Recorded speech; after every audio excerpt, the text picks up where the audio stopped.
Le troisième nominé de ce prix spécial va vous surprendre. Il va partir de l'infiniment petit pour aller vers l'infiniment précis. Vous demandez ce que c'est?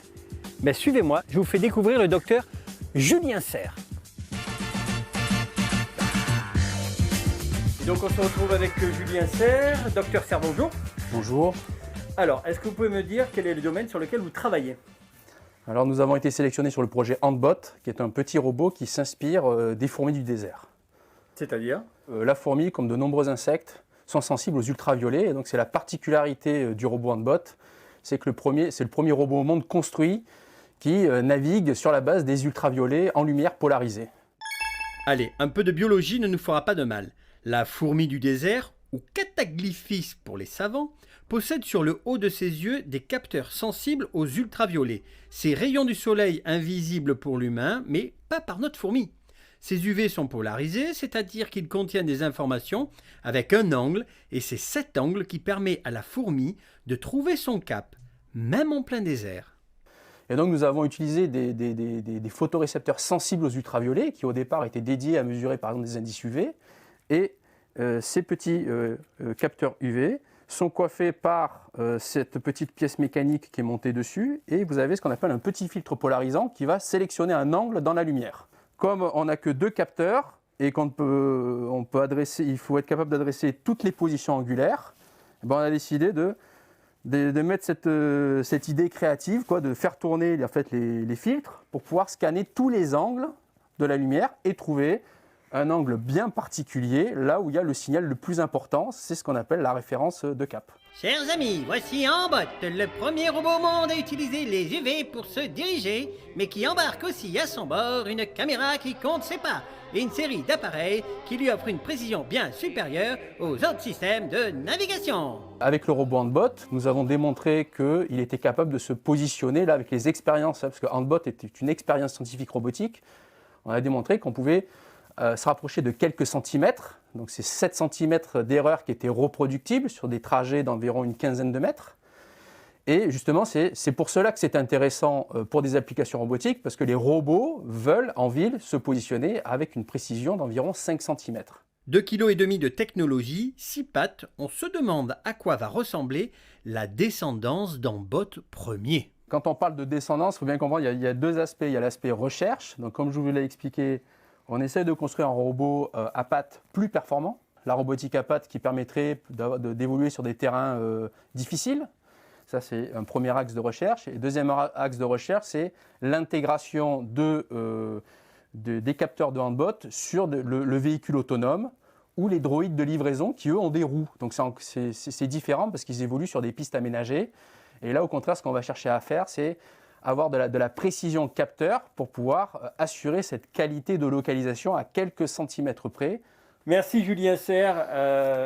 Je ne sais pas qui a créé les fourmis, mais j'imagine qu'il ne pensait pas qu'un jour, les descendantes des fourmis pourraient vous livrer vos colis à la maison. Voilà, c'était le 3e nominé de ce prix. Maintenant, il faut connaître le vainqueur. On le découvre tout de suite. Merci pour cette vidéo, réalisée d'ailleurs par la direction de la communication du conseil départemental. Et je salue Olivier Gaillard qui est derrière le micro et qui raconte avec humour et beaucoup de passion ses découvertes en quelque sorte. Et c'est un peu le sens d'ailleurs de ce prix. Mesdames, donc le suspense est à son comble, puisque pour remettre le prix spécial du jury, je vais appeler Éric Berton, qui est malheureusement à distance. On aurait aimé vous avoir, bien sûr, à nos côtés, monsieur le président de l'université Aix-Marseille. Vous êtes en visio, vous m'entendez, et il vous appartient de nous livrer le verdict. On vous écoute, monsieur Berton. Merci, bonjour à toutes et tous. Pour saluer Madame la Présidente Martine Vassal et Madame la Présidente Véronique Micheli, qui fait partie du conseil d'administration d'Aix-Marseille Université. Alors, j'ai l'enveloppe. Oui. Et l'huissier est à vos côtés. Très bien. Moi, j'ai le doyen de droit à mes côtés. Donc, vous voyez, Jean-Philippe Agresti.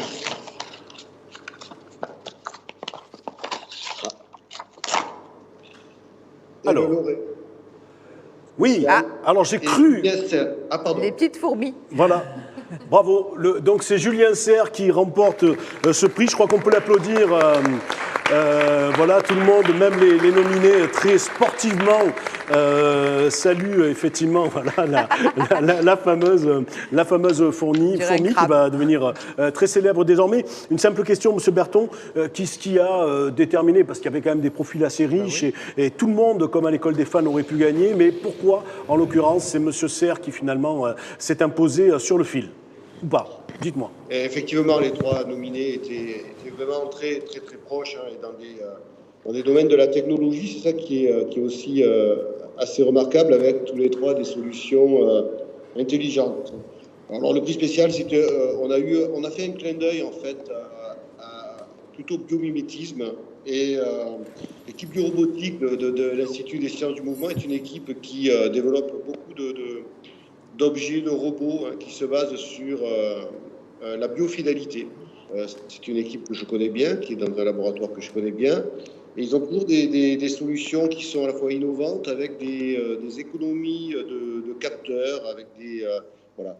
Il faut aussi dire que ce robot Ambot a obtenu le prix de thèse de l'université avec Julien Dupérou, qui était encadré notamment par Julien Serre, en particulier, et Stéphane Violet. Voilà, donc c'était l'originalité, le côté biofidélité, biomimétisme qui a été remarquable et remarqué par les membres du jury. Merci, M. Berton, pour votre implication dans cette affaire-là et donc pour ces commentaires. M. Serre, vous avez à votre tour donc la parole. Je vais vous demander, parce que j'ai encore un peu la vue aiguisée, de mettre votre micro. Voilà, comme ça on va vous entendre. Félicitations d'abord à vous. Qu'est-ce que ça va vous permettre, ce prix? C'est une reconnaissance, bien entendu, mais au-delà de ça? Alors tout d'abord, moi je suis très heureux. Alors bien sûr, même si je suis porteur du prix, c'est un travail d'équipe.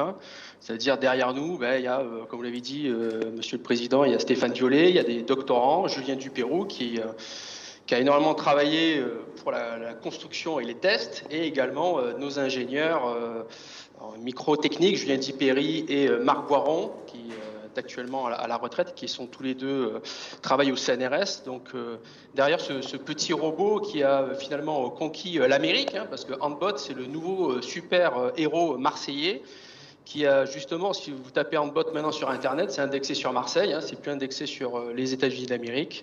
Et donc ce petit robot surprenant, finalement a eu une audience internationale très surprenante. Et donc ça me conforte dans mon idée de continuer. Et aujourd'hui, bien sûr, on continue et on essaye de faire de la recherche partenariale avec des industriels pour pouvoir justement que ça puisse devenir une réalité, notamment pour les applications aux véhicules autonomes, la livraison au dernier kilomètre et toutes ces applications dont la société a besoin pour améliorer la localisation des différents agents mobiles. Ça a du sens pour vous, M. Serre, d'être un chercheur dans le département des Bouches-du-Rhône? Mais il faut savoir que je suis citoyen de La Bouilladisse, une petite commune de La Bouilladisse. J'ai toujours été à l'école publique. Attention. J'ai toujours été à l'école publique. Et c'est vrai que de réussir, on a également eu un prix mondial qui était le Bionic Award 2020. Donc c'est Julien Dupérou qui l'a porté, qui l'a décroché. Donc c'est vrai que d'être reconnu aussi localement sur son propre territoire, je suis très heureux de ce succès. Et pour avoir travaillé pendant 8 ans à l'éducation nationale, j'espère que ces jeunes, la communication que vous ferez autour, ces collégiens, ces lycéens en filière scientifique et technologique, je leur dis aujourd'hui, je leur dis véritablement que s'ils insistent, s'ils sont passionnés par ces disciplines, ils peuvent véritablement faire des choses exceptionnelles et tenter l'aventure de la recherche. De La Bouilladisse aux États-Unis. Merci Julien Serre pour cette jolie saga scientifique et bonne chance à vous pour la suite et une dernière salve d'applaudissements, bien entendu, de ce public. Merci à vous.